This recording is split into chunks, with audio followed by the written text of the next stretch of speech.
अब मैं आपको पढ़ के सुनाऊंगी 16वां अध्याय, सॉरी 6वां अध्याय पूरा भगवद गीता का। अभी मैंने महत्व बताया।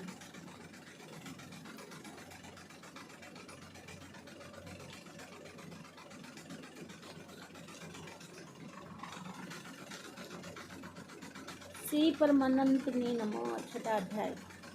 आपके उपरांत श्री कृष्ण महाराज बोले, हे अर्जुन, जो पुरुष कर्म के फल को ना चाहता हुआ करने योग्य कर्म करता है वह सन्यासी और योगी है, और केवल अग्नि को त्यागने वाला सन्यासी योगी नहीं है, तथा केवल क्रियाओं को त्यागने वाला भी सन्यासी योगी नहीं है। एक इसलिए हे अर्जुन, जिसको सन्यास के ऐसा कहते हैं उसी को तू योग जान, क्योंकि संकल्पों को ना त्यागने वाला कोई भी पुरुष योगी नहीं होता।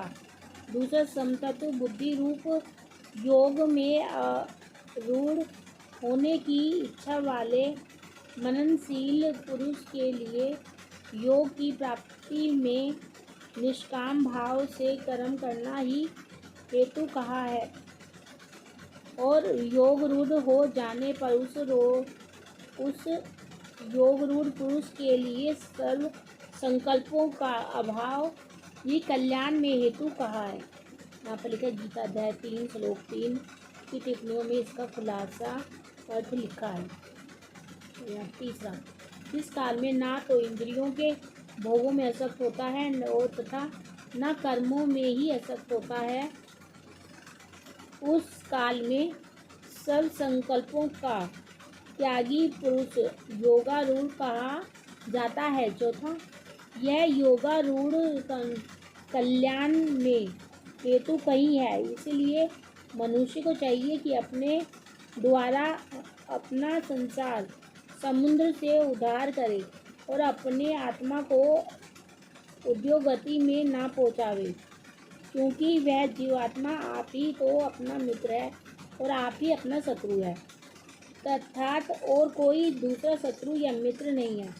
पांचवा, उस जीवात्मा का जो तो वह आप ही मित्र है कि जिस जीवात्मा द्वारा मन और इंद्रियों सहित शरीर जीता हुआ है, और जिसके द्वारा मन और इंद्रियों सहित शरीर नहीं जीता गया है, उसका वह आप ही शत्रु के शरीर से शत्रुता में बरतता है। छठा, हे अर्जुन, सर्दी गर्मी और सुख दुख आदियों में तथा मान और अपमान में जिसके अंतकरण की प्रवृत्तियां अच्छी प्रकार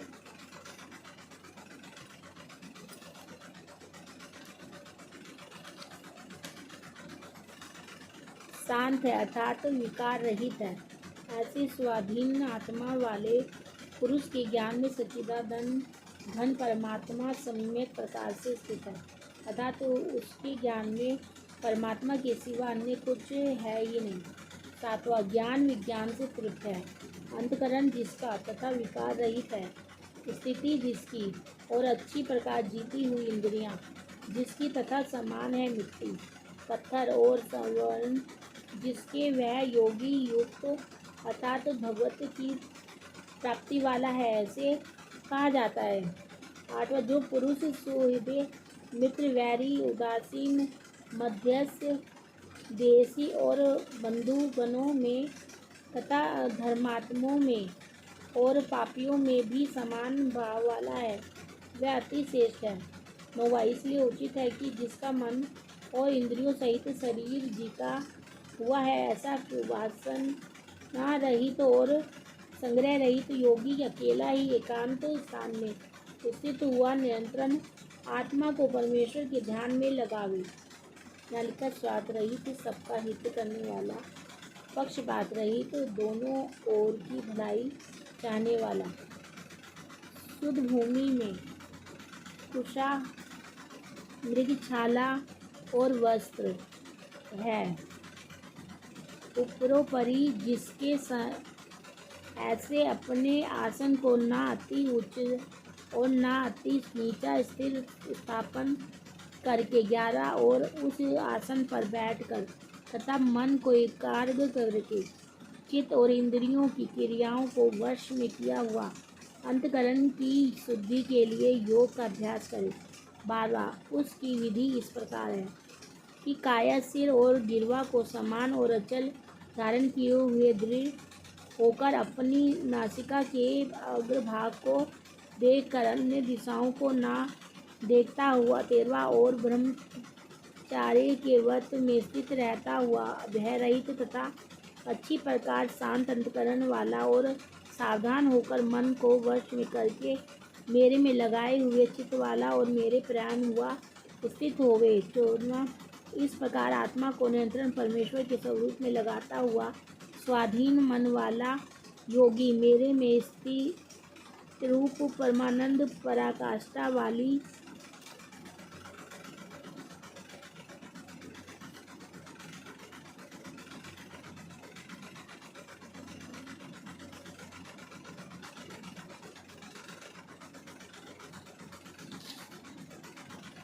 शांति को प्राप्त होता है। परंतु हे अर्जुन, यह योग ना तो बहुत खाने वाले का सिद्ध होता है और ना बिल्कुल ना खाने वाले का, तथा ना अति शयन करने के स्वभाव वाले का और ना अत्यंत जागने वाले का ही सिद्ध होता है।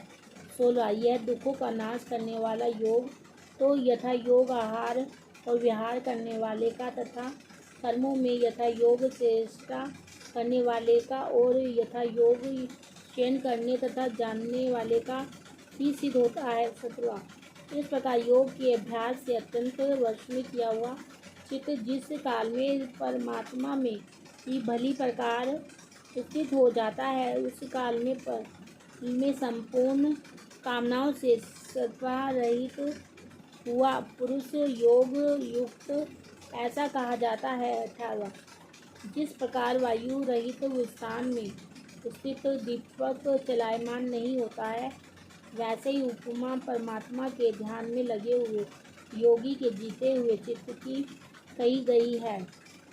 19, हे अर्जुन, जिस अवस्था में योग के अभ्यास से निरुद्ध हुआ चित्त उपराम हो जाता है और जिस अवस्था में परमेश्वर के ध्यान से शुद्ध हुई सूक्ष्म बुद्धि द्वारा परमात्मा को साक्षात करता हुआ सच्चिदानंद घन परमात्माओं में ही संतुष्ट होता है। 20वां, तथा इंद्रियों से अति केवल शुद्ध हुई सूक्ष्म बुद्धि द्वारा ध्यान करने योग्य जो अनंत अत्यंत है, उसको जिस अवस्था में अनुभव करता है और जिस अवस्था में स्थित हुआ यह योगी भगवत स्वरूप से नहीं चलायमान होता है। 21, और परमेश्वर की प्रतिरूप जिस लाभ को प्राप्त होकर उससे अधिक दूसरा कुछ भी लाभ नहीं मानता है, और भगवत प्रतिरूप जिस अवस्था में स्थित हुआ योगी बड़े भारी दुख से भी चलायमान नहीं होता है। 22वां, जो दुख रूप संसार के सहयोग से रहित है तथा जिसका नाम योग है, उसको जानना चाहिए। वह योग ना उकताए हुए चित्त से अर्थात तत्पर हुए चित्त से निश्चय पूर्वक करना कर्तव्य है। 23वां, इसीलिए मनुष्य को चाहिए कि संकल्प से उत्पन्न होने वाली संपूर्ण कामनाओं को निश्चेष्टा से अर्थात वासना और आसक्ति सहित त्याग कर और मन के द्वारा इंद्रियों के समुदाय को सब ओर से ही अच्छी प्रकार वश में करके 24 कर्म से अभ्यास करता हुआ उपरमता को प्राप्त होवे तथा धैर्य युक्त बुद्धि द्वारा मन को परमात्मा में स्थित करके परमात्मा के सिवा और कुछ भी चिंतन ना करे। 25, परंतु जिसका मन वश में नहीं हुआ वो उसको चाहिए कि यह स्थिर ना रहने वाला और चंचल मन जिस कारण से संसारिक पदार्थों में विचरता है उससे रोग का बारंबार परमात्मा में ही निरोध करे।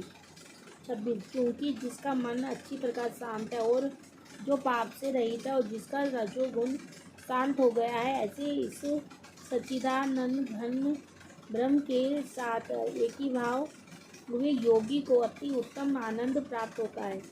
27, वह पाप रहित योगी इस प्रकार निरंतर आत्मा को परमात्मा में लगाता हुआ सुखपूर्वक पर ब्रह्म परमात्मा की प्राप्ति रूप अनंत आनंद को अनुभव करता है। 28 हे अर्जुन, सर्वव्यापी अनंत चेतना में एक ही भाव से स्थित रूप योग से युक्त हुए आत्मा वाला तथा सब में समभाव से देखने वाला योगी आत्मा को संपूर्ण भूतों में बर्फ में जल के सदृश्य व्यापक देखता है और संपूर्ण भूतों को आत्मा में देखता है। अर्थात जैसा सपने से जागा हुआ पुरुष सपने के संसार को अपने अंतर्गत संकल्प के आधार देखता है, वैसे ही वह पुरुष संपूर्ण भूतों को अपने सर्वव्यापी अनंत चेतन आत्मा के अंतर्गत संकल्प के आधार देखता है। 29 जो पुरुष संपूर्ण भूतों में सबके आत्मरूप मुझ वासुदेव को ही व्यापक देखता है और संपूर्ण भूतों को मुझ वासुदेव के अंतर्गत देखता है, उसके लिए मैं अदृश्य नहीं होता हूँ और वह मेरे लिए अदृश्य नहीं होता है, क्योंकि वह मेरे में एक ही भाव से स्थित है। 30 इस प्रकार जो पुरुष एक ही भाव में स्थित हुआ संपूर्ण भूतों में आत्मरूप से स्थित मुझ सच्चिदानंद घन वासुदेव को भजता है, वह योगी सब प्रकार से बढ़ता हुआ भी मेरे में लिखा गीता अध्याय 9 श्लोक 6 देखना चाहिए ही बढ़ता है, क्योंकि उसके अनुभव में मेरे सिवा अन्य कुछ है ही नहीं। 31 हे अर्जुन, जो योगी अपनी सदृशता से संपूर्ण भूतों में सम देखता है और सुख अथवा दुख को भी सब में सम देखता है, वह योगी परम श्रेष्ठ माना गया है। इस प्रकार भगवान के वाक्यों को सुनकर अर्जुन बोले, हे मधुसूदन, जो यह ज्ञान योग आपने तत्व भाव से कहा है, उसकी मैं मन के चंचल होने से बहुत काल तक ठहरने वाली स्थिति को नहीं देखता हूँ। 33 क्योंकि हे कृष्ण, यह मन बड़ा चंचल और परमंथन स्वभाव वाला है तथा बड़ा दृढ़ और बलवान है, इसलिए इसका वश में करना मैं वायु की भांति अति दुष्कर मानता हूँ। 34 इस प्रकार अर्जुन के पूछने पर श्री कृष्ण भगवान बोले, हे महाभाव, निसंदेह मन चंचल और कठिनता से वश में होने वाला है, परंतु हे कुंती पुत्र अर्जुन, अभ्यास अर्थात स्थिति के लिए बारंबार यंत्र करने से और वैराग्य से वश में होता है, इसलिए इसको अवश्य वश में करना चाहिए।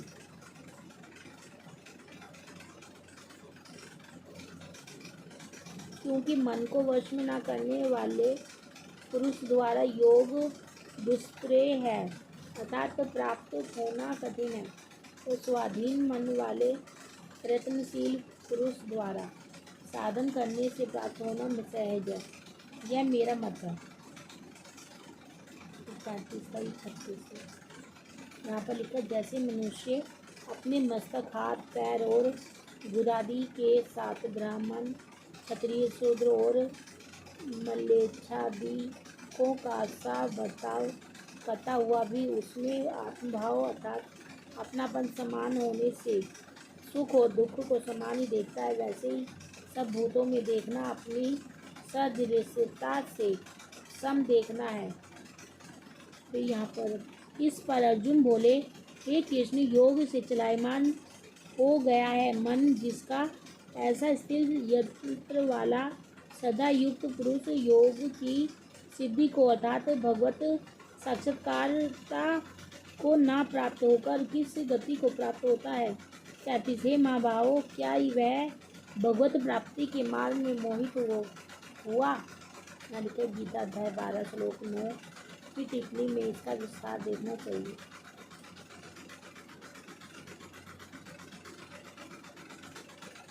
आश्रय रहित पुरुष छिन्न भिन्न बादल की भांति दोनों ओर से अर्थात भगवत प्राप्ति और संसारिक भोगों से भ्रष्ट हुआ नष्ट तो नहीं हो जाता है। अतिशय कृष्ण, मेरे इस संशय को संपूर्णता से छेदन करने के लिए आप ही योग्य हैं। क्योंकि आपके सिवा दूसरा इस संचय का सेवन करने वाला मिलना संभव नहीं है। 39। इस प्रकार अर्जुन के पूछने पर श्री कृष्ण भगवान बोले, हे पार्थ, उस पुरुष का ना तो इस काल इस लोक में और ना परलोक में ही नाश होता है। क्योंकि हे प्यारे, कोई भी शुभ कर्म करने वाला अर्थात भगवत अर्थ कर्म करने वाला दुर्गति को नहीं प्राप्त होता।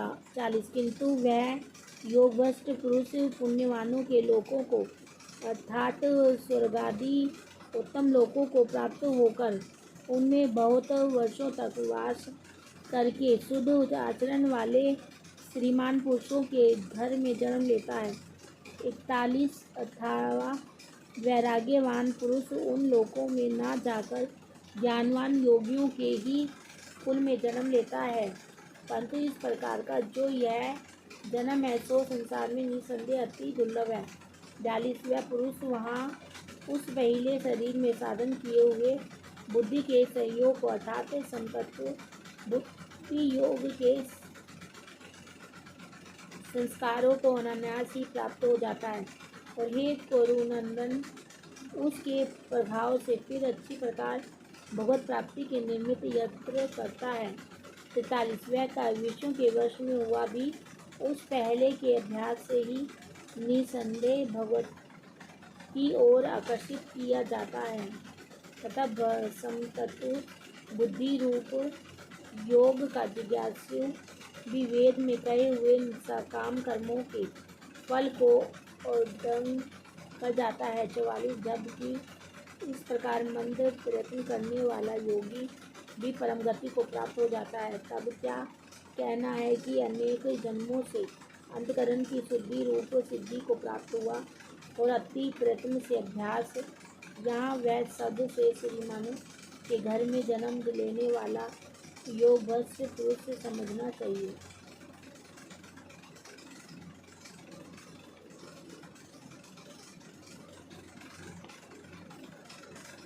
करने वाला योगी संपूर्ण पापों से अच्छी प्रकार शुद्ध होकर उस साधन के प्रभाव से परम गति को प्राप्त होता है अर्थात परमात्मा को प्राप्त होता है। क्योंकि योगी तपस्वियों 45। क्योंकि योगी तपस्वियों से श्रेष्ठ है और शस्त्र के ज्ञान वालों से भी श्रेष्ठ माना गया तथा सकाम कर्म करने वालों से भी योगी श्रेष्ठ है। इससे हे अर्जुन, तू योगी हो। 46। हे प्यारे, संपूर्ण योगियों में भी जो श्रद्धावान योगी मेरे में लगे हुए अंतरात्मा से मेरे को निरंतर भजता है, वह योगी मुझे परमश्रेष्ठ मानने हैं। इसी श्रीमद् भगवद गीता रूपी उपनिषद एवं ब्रह्म विद्या तथा योग शास्त्र विषयक श्री कृष्ण और अर्जुन के संवाद में आत्म संयम योग नामक 6वां अध्याय संपूर्ण।